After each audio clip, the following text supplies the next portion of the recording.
창세기 47장 27절에서 31절. 이스라엘 족속이 애굽 고센 땅에 거주하며 거기서 생업을 얻어 생육하고 번성하였더라. 야곱이 애굽 땅에 17년을 거주하였으니 그의 나이가 147세라. 이스라엘이 죽을 날이 가까움에 그의 아들 요셉을 불러 그에게 이르되, 이제 내가 내게 은혜를 입었거든 정하노니 내 손을 내 허벅지 아래에 넣고 인애와 성실함으로 내게 행하여 애굽에 나를 장사하지 아니하도록 하라. 내가 조상들과 함께 눕거든 너는 나를 애굽에서 메어다가 조상의 묘지에 장사하라. 요셉이 이르되, 내가 아버지의 말씀대로 행하리이다. 야곱이 또 이르되, 내게 맹세하라 하매 그가 맹세하니 이스라엘이 침상머리에서 하나님께 경배하니라.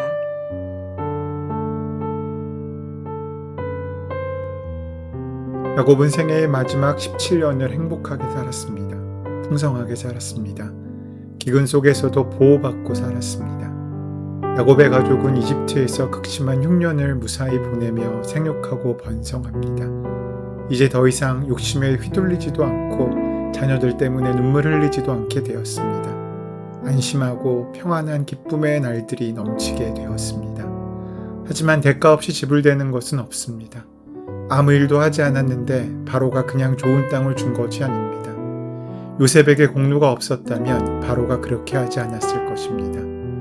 요셉이 총리로서 애굽에서 이루어낸 공로는 굉장한 것이었습니다. 이런 요셉이 되기까지는 종살이에서의 훈련과 감옥 속에서의 훈련이 바탕이 되었음은 두말할 나위가 없습니다. 훈련의 기회를 잘 살리는 것이 중요합니다. 기억하십시오. 훈련은 준비입니다. 준비 없이 얻어지는 것은 아무것도 없습니다. 요셉은 준비가 되어 있었기 때문에 자신에게 주어진 어려운 문제를 해결할 수 있었습니다. 이런 준비를 바탕으로 요셉은 개인적이고 국가적인 갈등 또는 큰 문제에 부딪혔을 때 적절한 해결을 이루어낼 수 있었습니다. 하나님께서는 이런 요셉을 통해서 야곱의 자손이 애굽에 들어갈 시점을 결정하셨던 것 같습니다. 요셉이 국가적인 일에만 그 역량을 발휘한 것이 아닙니다. 이미 말하였듯 꼬일 대로 꼬여버린 가족의 갈등도 요셉을 통하여 멋지게 풀어내집니다. 이런 요셉의 역할은 아버지 야곱이 말년에 편하게 지낼 수 있는 가장 중요한 밑거름이었습니다. 147년의 생애 중에서 마지막 17년은 그야말로 짧은 기간이지만 야곱에게는 그 인생에서 가장 소중한 기간이라고 말할 수 있었을 것입니다. 험악했던 130년의 생애를 뒤로하고 평화로운 시간을 보낼 수 있었기 때문입니다. 하지만 야곱의 마음에는 언제나 약속의 땅인 가나안이 있었습니다. 이집트에 아무리 풍요와 안락이 넘쳐난다고 하더라도 궁극적으로 거기에는 하나님의 약속이 없었기 때문입니다. 하나님의 약속이 없는 풍요와 하나님의 약속이 없는 안식은 공허합니다. 그래서 야곱은 죽을 날이 가까웠을 때 요셉을 불러 유언을 남깁니다. 유언은 내 삶의 결론이며 그는 사라져도 자녀를 통하여 계승되기 원하는 축복의 근원의 뜻을 담고 있습니다. 마지막 그 야곱의 말에 귀를 기울이십시오. 그는 지금 애굽에서 편하게 지내지만 결코 애굽에 묻지 말라고 말하고 있습니다. 자기가 죽으면 하나님이 약속하신 그 땅에 묻어달라고 맹세까지 시킵니다. 야곱의 마음속에는 이제 하나님이 있었습니다. 하나님의 약속이 있었고 약속의 땅이 있었습니다. 이것이 비전입니다. 죽더라도 비전은 계속됩니다. 이 비전은 예수 그리스도에게까지 이르렀습니다. 우리에게는 가족을 위한 비전, 나라를 위한 비전이 있습니다. 그 비전은 나에게서 끝나는 것이 아닙니다. 그 결과는 예수 그리스도여야 합니다. 그가 우리의 비전이십니다. 그의 나라와 그의 의가 이루어지는 영광스러운 그 비전이 곧 나의 비전이고 우리의 비전인 줄 믿습니다. 그러면서 야곱은 예배 공동체를 잊지 말라고 당부합니다. 이스라엘 족속이 애굽의 고센 땅에 거하며 생육하고 번성했는데 애굽과 이스라엘이 똑같이 번성해도 이스라엘은 그 복이 어디에서 왔는지를 믿음으로 알고 있었습니다.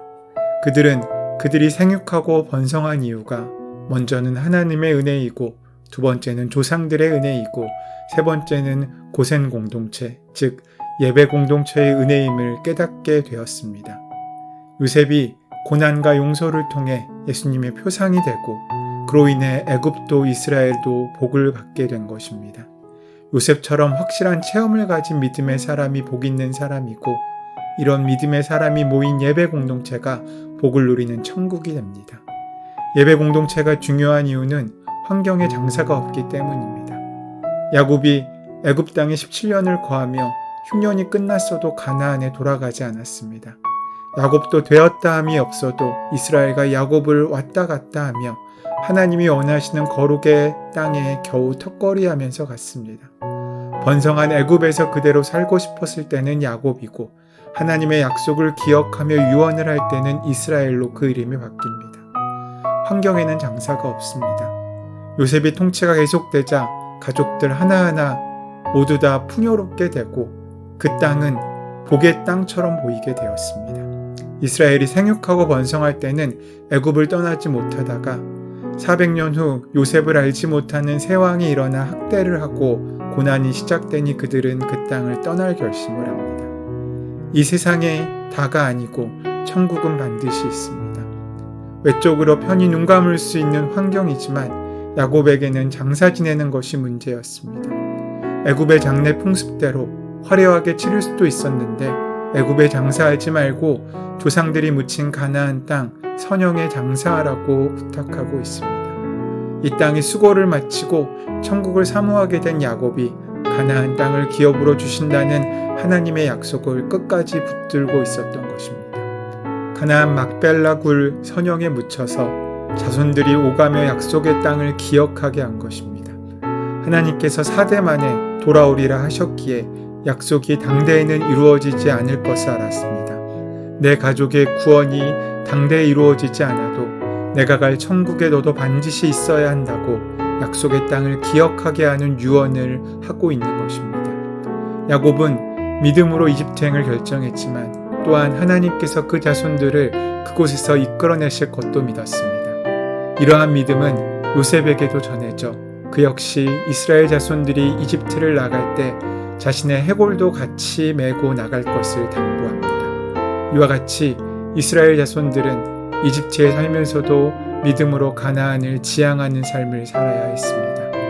야곱은 자기가 죽으면 반드시 조상들과 함께 묻어달라고 당부했고 요셉은 야곱의 말대로 하리라고 맹세합니다. 여전히 인간적인 야곱이었지만 하나님께서 선히 여기시어 영적인 이스라엘로 바꾸시고 침상머리에서 경배합니다.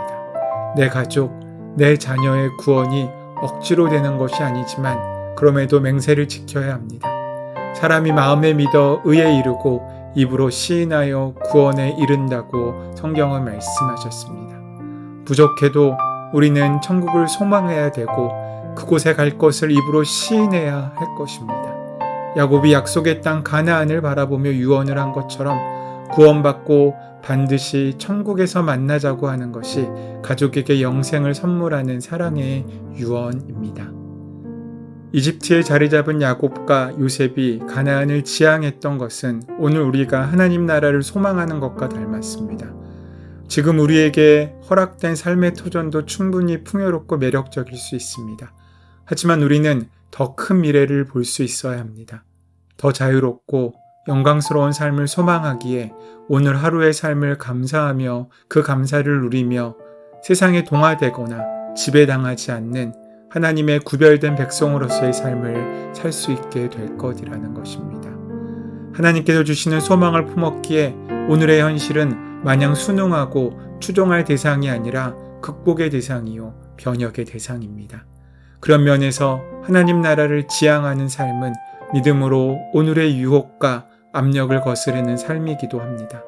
이러한 삶을 지속하기 위해서는 야곱과 요셉이 보여준 것처럼 공동체가 함께 소망과 다짐을 나누며 지켜줄 필요가 있습니다. 나의 연약한 믿음을 위해 형제자매에게 어떤 도움을 줄 수 있을 것인지 때로는 요청하고 때로는 품어주는 귀한 은혜의 삶을 통하여 우리 안에 천국은 열매 맺고 이루어지게 될 것입니다. 그 천국을 바라보고 소망하는 하루 되시기를 소원하고 축원합니다. 믿음으로 하나님 나라를 바라보게 하시는 주님, 지금 이곳의 번영에 취하지 않고 지금 이곳의 어려움에 낙심하지 않고 절망하지 않으며 주님만 바라보고 천국을 소망하는 거룩한 삶을 살 수 있도록 인도하여 주시옵소서. 우리 주 예수 그리스도의 이름으로 기도드립니다. 아멘. 이제 오늘 허락하신 말씀을 깊이 묵상하심으로 오늘 나에게 주시는 말씀으로 만나시기 바랍니다. 우리의 삶의 모든 문제와 간구를 하나님께 온전히 맡기시고 기도하는 시간 가지도록 하겠습니다. 함께 기도합니다.